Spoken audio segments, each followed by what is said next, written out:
Guys अभी हम लोग कहाँ जा रहे हैं आप लोग को पता है क्या? नहीं पता। आज तक जा रहे हैं क्योंकि आज जा रहे हैं खेसारी लाल।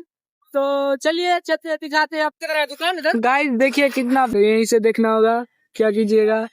हम लोग अभी आ गए अभी, तो चलिए अभी चलते हैं अपना। हम लोग अभी ये सकला को ले लिए, तो इधर है स्टेज, तो दिखाएंगे आप लोग को स्टेज। तो चलिए अभी टाइम है, तो चलिए आप लोग को दिखाते। नहीं आएगा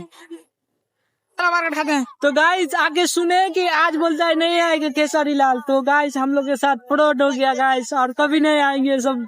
तो आगे कुछ नहीं हुआ गाइस, ये वक्त रोने लगा टकला, ये इसका भी मूड ऑफ हो गया गाइस।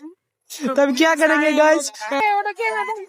तो गाइस देख सकते हैं लाइन छप का कितना बड़ा फैन है जो ये है, देख सकते हैं गाइस। अभी जा रहे हैं हम लोग घर, क्योंकि अभी उससे पहले आप लोग किसको वोट दीजिएगा गाइस? लालटेन छाप को या फिर पतंग छाप को या फिर फूल छाप को? तो कमेंट में बताइए।